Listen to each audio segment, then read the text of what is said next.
I was supposed to be at work. That's the only reason she felt safe. That's the only reason she thought she could get away with it. But I wasn't at work. I was standing outside my own house, keys in hand, stomach twisted into 1,000 knots, staring at the black BMW parked in my driveway. Car that didn't belong to me. The first thought that hit me wasn't even rage. It was disbelief. The kind that makes your mind reject what your eyes are seeing. Maybe it was a friend. Maybe it was an Uber driver taking a break. No, I knew. There were no excuses for this. I stepped forward, barely registering the cold air against my skin. The house was quiet from the outside, but I could see the faint flicker of the living room lights through the curtains. She wasn't expecting me home. She thought she had time. I walked up to the front door, unlocked it as quietly as I could, and stepped inside. The sound of my own heartbeat was deafening, but underneath it, I could hear something else. A low murmur, voices. Hers and his. I moved without thinking, following the sound down the hall. The bedroom door was slightly ajar, just enough for me to see without them noticing. And when I looked inside, felt like my body shut down. Emily was sitting on the bed, legs crossed, leaning toward him like a schoolgirl with a crush. Some tall, well-dressed guy with perfect hair and an expensive watch. The kind of guy who walks into a room like he owns the world. And then she laughed. Not the fake, polite one she gave me when I told a joke. Not the tired, distracted one she'd been giving me for months. This was real. A laugh from her chest, from her gut, the kind that lit up her whole face. The kind I hadn't seen in, I don't even know how long. I didn't realize I had pushed the door open until the laughter stopped. Until Emily turned and saw me standing there. And the first thing she did? She rolled her eyes. Not shock, not guilt, just annoyance. Like I was an inconvenience. Oh my God, really? She sighed, swinging her legs off the bed like a bratty teenager caught sneaking out. You weren't supposed to be home. I didn't say anything. Couldn't. My brain was still catching up to the fact that this was real. That it was happening right in front of me. The guy, whoever the hell he was, didn't even look ashamed. He just sat there, calm, like this was normal, like I was the problem here. Emily stood up, brushing her hair back. Don't give me that look, Jake. I blinked. That look? What the hell is this? I finally said, my voice quieter than I expected. She scoffed. What does it look like? And just like that, something inside me snapped. I don't remember making the decision to move. 1 second, I was standing in the doorway, stomach in knots, mind reeling. The next, I was stepping inside, closing the distance between us. Not toward Emily, toward him. The guy barely flinched. He looked up at me with this lazy half-smirk, like I was some idiot kid throwing a tantrum. That should have been my warning. Someone with an expression like that, they don't fear consequences. Emily sighed behind me. Oh my God. Can you not make a scene? A scene. She had the nerve to act like I was embarrassing her. Like I had walked in on her moment instead of the other way around. I ignored her. My eyes were locked on him. Get up, I said. He raised an eyebrow, but he didn't move. Relax, man. His voice was smooth, practiced, like he'd been in this situation before and knew exactly how to handle it. Emily groaned. Seriously, Jake? Stop with the macho crap. You're acting pathetic. Pathetic. That was the moment I realized just how deep this went. She wasn't just caught. She wasn't just guilty. She didn't care. I had spent years of my life with this woman, loving her, fighting for her, thinking we were a team. And now, she was standing there in our bedroom, arms crossed, rolling her eyes like I was an inconvenience, like I was some stupid, clueless husband who just wouldn't get out of the way. My fists clenched. I wanted to knock that smug expression off the guy's face. I wanted to scream at Emily until she understood what she had just burned to the ground. But I didn't, because this wasn't a fight I was ever going to win. Instead, I let out a slow breath and looked Emily right in the eyes. How long? She blinked, then shrugged, like she was being asked how long she'd been on hold with customer service. I dunno. A few months. I felt sick. My stomach turned. My skin went cold. And the room suddenly felt too small, too tight. The guy, who still hadn't gotten up, sighed and rubbed his jaw like this was all just so exhausting for him. Look, man, I think we should all just... I snapped. Shut the hell up. He raised his hands, amused. Touchy. Emily rolled her eyes again. Jake, stop being so dramatic. Dramatic. Something inside me went ice cold. I looked at her, really looked at her, and for the first time I saw her for what she was. Not the woman I married. Not the woman I fought for. Just a stranger standing in my bedroom, looking at me like I was nothing. I nodded, more to myself than to her. Then, without another word, I turned and walked out. Emily didn't stop me. She didn't call after me. She didn't say a single damn word. And that was the worst part. I don't remember getting in my car. I don't remember pulling out of the driveway. But somehow, I ended up parked in an empty lot a few miles away, hands gripping the wheel, staring at nothing. My brain was stuck in a loop, replaying every second of what just happened, trying to make sense of it, trying to convince myself it wasn't real. But it was. Emily was cheating, had been cheating, for months. And the second I caught her, she didn't cry. She didn't beg. She didn't even pretend to be sorry. She just stood there, annoyed that I had the audacity to show up and ruin her night. My phone buzzed in the cup holder. For a split second, I let myself think it was her. Maybe she realized what she had done. Maybe she wanted to fix it. But no, it was my best friend, Mark. Mark and I had been friends since college. The kind of friend who would show up at 3 a.m. with a baseball bat if you needed him to. I had told him something felt off with Emily weeks ago. He told me to trust my gut. I didn't. I should have. I picked up. Jake. His voice was sharp, urgent. Dude, where are you? Nowhere. I muttered. A pause. Then, you found out, didn't you? I let out a breath. Yeah. Silence. Then the sound of a chair scraping against the floor on his end. Where are you? I'm coming to get you. I hesitated. I didn't know what I wanted. I didn't know what the hell I was supposed to do next. But I knew one thing. I couldn't sit in that car alone, drowning in my own thoughts, feeling like an idiot who had wasted years of his life on someone who never deserved it. I gave him the address. 15 minutes later, Mark's truck pulled up next to me. He barely gave me time to open the door before he was already talking. She's a piece of crap, he said bluntly. No soft words, no hesitation. Always has been. That caught me off guard. What? He let out a sharp breath, gripping the steering wheel. I didn't want to say anything before, but man, I never trusted her.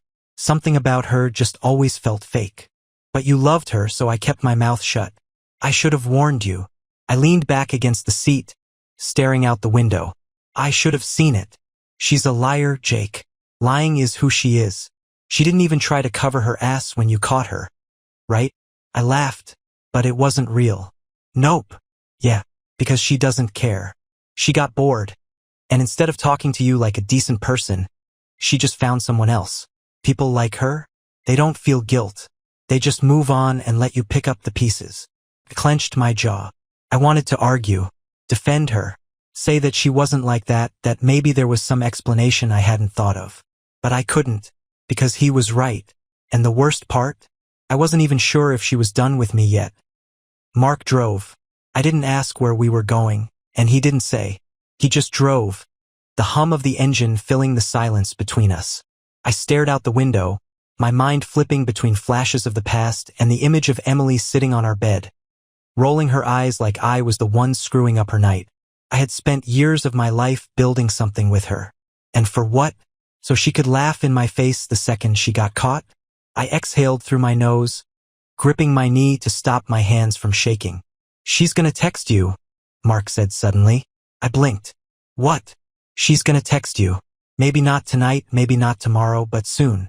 And when she does, it won't be an apology. It'll be some bullcrap excuse to make herself feel better. She'll rewrite history so that somehow you're the bad guy, and she had no choice but to do what she did. I didn't want to believe him, but deep down, I knew he was right. Emily never took responsibility for anything. If something went wrong, it was always someone else's fault. And if she ever did apologize, it wasn't because she meant it. It was because she wanted the situation to go away. A sharp buzz in my pocket made me flinch. Mark glanced at me, Told you. I pulled out my phone. Emily, are you serious right now? I stared at the screen. That was it. No explanaschen. No epalegi. Just 6 words that made it sound like I was the one who screwed up. I showed Mark. He laughed under his breath, shaking his head. Classic. You walk in on her cheating and somehow you're the problem. Unreal. I clenched my jaw, my thumb hovering over the keyboard. My first instinct was to go off on her, to rip into her for what she did, to demand answers, to make her feel even a fraction of what I was feeling. But then something in my brain clicked. She didn't care. She didn't care when she was doing it. She didn't care when I caught her. And she sure as hell didn't care now. If I texted her back, she'd twist everything, make herself the victim, make me question reality. It would be the start of a back and forth that would end with me apologizing to her for making a big deal out of it. Not this time. I locked my phone and shoved it in my pocket. Mark smirked. Good. Let her sit with that. I let out a breath. I don't know what to do next. He shrugged. You don't have to. Not yet. Right now, you just have to process. And if that means sitting in a bar, drinking whiskey until you can't feel your face, then that's what we're gonna do. For the first time that night, I almost smiled. That your professional advice? Damn right it is. I didn't know what my next move was. But I knew one thing. Emily wasn't going to decide it for me. Mark wasn't kidding about the whiskey. We ended up in some dive bar on the other side of town, the kind of place where the lights were too dim, the bartender looked like he'd seen too much, and the music was just loud enough to keep people from listening in on your business.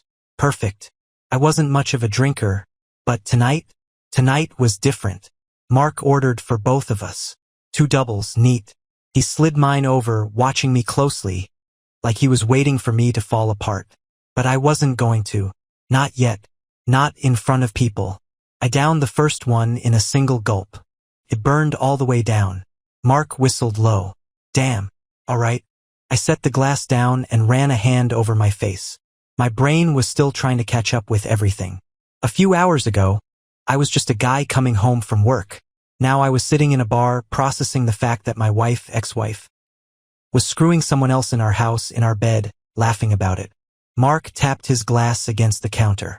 So, what's the plan? The plan. He gestured vaguely. Yeah. What's next? Divorce? Revenge? Changing your name and disappearing into the woods? I let out a hollow laugh. I don't know, man. I haven't thought that far ahead. Mark tilted his head. Well, I have. And I gotta ask, are you sure this is the first time? That hit me harder than the whiskey. I blinked. What? He swirled the liquid in his glass, not looking at me. Are you sure this was her first time cheating? Because from where I'm standing, she looked way too comfortable getting caught. Like it wasn't new to her. I opened my mouth to argue. To say of course it was the first time. Emily wouldn't. But then I remembered how she acted. How she wasn't even fazed. Like she had practiced this moment. My stomach turned. I shook my head. More at myself than at him. Jesus Christ. Mark leaned forward, voice low. You need to get into her phone. I rubbed my temples. Dude, I'm not doing that. It's over. I don't need to see more. No, you need to see everything. He pointed at me. Right now, you think she's just been screwing around for a few months. But what if it's been years? What if this dude isn't the only one? You don't want to be the guy who walks into a courtroom thinking he knows the truth, only to get blindsided. I exhaled sharply. He had a point. But how the hell was I supposed to get into her phone? Mark must have read my mind because he grinned. You said she texted you, right? I nodded slowly. Well, that means she still thinks she's in control. That means you've still got an opening. He leaned in. Text her back. I frowned. What? Tell her you want to talk. He smirked. And then get the proof you need. The thought of sitting across from Emily, pretending I wanted to work things out, made my skin crawl. But the thought of leaving without knowing the full truth? That was worse. I pulled out my phone, and I texted her. Emily responded almost immediately. Oh, so now you want to talk? I could hear the smirk in her words, and it made my blood boil. But I forced myself to stay calm. I needed her to believe I was still under her spell. I typed back. We need to figure this out. I don't want to throw everything away over one mistake. A lie. A disgusting, humiliating lie. But if she thought I was weak enough to forgive her, she'd let her guard down.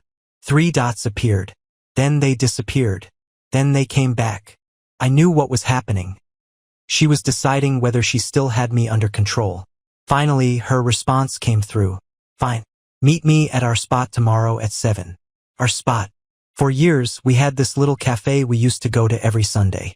It was where I proposed. Where we had our biggest fights. Where I told her I wanted to spend my life with her. Now, she wanted to use it as the backdrop for her manipulations. I clenched my jaw and responded. Okay, I'll see you then. Mark was grinning before I even looked up. Damn, man. I didn't think you had it in you. I pocketed my phone. What now? He leaned back in his chair, looking way too pleased. Now you get your hands on her phone, and we find out just how deep this rabbit hole goes. The next day, I sat at our usual table at the cafe, pretending to be a man who still had hope. Emily walked in 5 minutes late, looking too good for a woman who had just been caught cheating. Her hair was curled, makeup perfect, wearing a dress I hadn't seen in years. She sat across from me, sliding off her sunglasses like she was a celebrity avoiding paparazzi. Well, this is awkward, she said with a smirk. I forced a chuckle. Yeah. She studied me for a second, like she was trying to read my mind. Then, she sighed dramatically. Look, Jake, I know you're pissed, but can we just be adults about this? What happened happened. She waved her hand like she was dismissing a bad meal at a restaurant. There's no point in dragging it out. No point in dragging it out. My fingers dug into my jeans under the table. I had to focus on the plan, not my anger. I exhaled and leaned forward, lowering my voice. I don't understand. I made my eyes look tired, defeated. Why him? Why now? She tilted her head, almost like she felt bad for me. Almost. Jake, come on. Things haven't been good between us for a while. I swallowed the urge to laugh. She hadn't even tried to fix anything. Instead, I shook my head. I just need to know the truth. No more secrets. She studied me again, and I could see her debating. Then slowly she nodded. Fine. No more secrets. She reached into her purse and pulled out her phone. I held my breath, watching as she unlocked it, scrolling through her messages. I had seconds to act. I shifted in my seat, knocking my drink over, directly onto her lap. She gasped, jerking back. Jake, what the hell? I jumped up, grabbing napkins. Crap. I'm sorry. Here. Let me. Her phone was sitting on the table, unlocked. I snatched it. Emily froze. Her eyes widened as she realized what just happened. Jake! But it was too late. I was already scrolling through her messages. And what I found, it was so much worse than I imagined. The moment my eyes hit the screen, my stomach dropped. It wasn't just one guy. It wasn't just a few months. It was multiple guys, different names, different conversations, some dating back over a year. Messages filled with inside jokes, pet names, plans to meet at hotels, excuses she'd given me about work trips that lined up perfectly with her chats about meeting some random guy. I scrolled faster, my hands shaking. Emily lurched forward, trying to grab the phone. Jake, give it back. Now. I shoved my chair back, stood up. Half the cafe turned to look, sensing the tension, but I didn't care. I was reading messages I was never supposed to see. Last night was amazing. Can't stop thinking about you. Not from the guy in my bedroom. A different guy. Wish I was in your bed instead of his right now. He's so clueless, I don't even have to try that hard. The breath left my lungs. The whole time I thought she was distant, tired, stressed from work. She was laughing at me behind my back. Emily stood up now, hissing under her breath. Jake, if you don't give me my phone right now, I swear to God. I held up a hand, my voice coming out eerily calm. Shut up. She blinked, probably shocked I was actually standing up for myself for once. I locked eyes with her. How many? Her mouth opened, closed. She swallowed. Jake! How many, Emily? She let out a sharp breath, rolling her eyes again. Why does it matter? Something inside me broke. I laughed. Actually laughed. A raw, hollow sound that made Emily flinch. You know what? You're right. It doesn't matter. I tossed her phone onto the table, nearly knocking over the salt shaker. Because I'm done. Her eyes narrowed. What do you mean, done? I grabbed my jacket, shoving my chair in. It means you don't have to sneak around anymore. You don't have to pretend. You win. I'm out. I turned to leave, but her hand shot out, grabbing my arm. Wait! I yanked it away. Don't touch me. For the first time since I caught her, Emily looked scared. Not sorry. Not regretful. Scared. Because she realized she had lost control. I turned and walked out of the cafe. Emily didn't chase me. She knew there was nothing left to say that I stepped out of the cafe and into the cold evening air, but I barely felt it. My heart was hammering in my chest, my hands still shaking. I had spent years of my life loving someone who didn't just cheat. She mocked me for trusting her. I had to get out of here. I barely made it to my car before my phone started buzzing. I knew who it was before I even looked. Emily. I let it ring. Then came the text. Jake, talk to me. I gritted my teeth. Oh, now she wanted to talk? Now that she realized she wasn't going to manipulate her way out of this. Another buzz. Don't walk away like this. I laughed bitterly. Like this? Like she hadn't been screwing other guys behind my back for over a year? Then another one. Come home so we can figure this out. Home. I stared at the word. A slow, sickening realization settling in my gut. She wasn't asking me to come home because she was sorry. She wasn't asking because she wanted to fix things. She was asking because she thought she still had me. That's when I knew exactly what I needed to do. I dialed Mark. He picked up on the first ring. Tell me you got out of there, he said. I did? I muttered, unlocking my car. But I need your help. He didn't even hesitate. Name it. I exhaled. I'm leaving. A beat of silence. Then, where to? Anywhere but here. I gripped the steering wheel. After the breakup, I quit my job without hesitation and was about to board a plane. I just need to pack my things first. Mark let out a low whistle. Damn, you're really doing this. Yeah. There was no fixing this. No salvaging it. Emily had made her choices, and now I was making mine. All right, Mark said. I'll meet you at your place. I hung up and drove. By the time I pulled into my driveway, Mark was already there, leaning against his truck. You sure about this? He asked as I stepped out. I nodded. Yeah. Emily's car was in the driveway, but I didn't care. I wasn't here to argue. I wasn't here to listen to whatever excuse she was about to throw at me. I was here to take back my life. Mark followed me inside, and there she was, Emily standing in the living room, arms crossed, waiting. Jake! She started, voice softer now. Let's just. No, I walked past her, heading straight for the bedroom. She blinked. No. I yanked open the closet, grabbing a duffel bag. I'm packing my stuff. Emily's footsteps were quick behind me. Jake, stop. Let's just sit down and talk. I whirled around, and she actually flinched. There's nothing left to talk about, I said, voice even. I saw the messages, Emily. Not just him. All of them. Her lips parted, but no sound came out. You didn't just cheat, I continued. You laughed about it. You called me clueless. You thought I'd never find out. I threw a pile of clothes into the bag. Well, guess what? I did. Emily stepped forward, reaching for my arm. Jake, I was stupid. Okay? It didn't mean anything. I yanked away. You don't get to decide what meant something to me. Silence. For the first time, I saw something crack behind her eyes. Not guilt. Not regret. Fear. Because she realized I was actually leaving. She tried one more time. You can't just throw everything away. I let out a sharp laugh. I'm not the one who threw it away. You did. I zipped up the bag, slung it over my shoulder, and walked out of the bedroom. Mark was already holding the front door open. Emily followed me, her voice rising now. Jake, be serious. Where are you even going? I stepped outside. Anywhere but here. She stood in the doorway, stunned. Like she never actually believed I'd walk away. But I did. And I didn't look back. I drove in silence. Mark was in his truck behind me, following me to his place. I hadn't figured out my next move yet, where I was going, what I was going to do. But I knew one thing. I wasn't spending another second in that house. Emily had texted me 7 times in the last 10 minutes. I didn't read them, I didn't need to. I already knew the script. First, anger. Then guilt-tripping. Then, if all else failed, fake regret.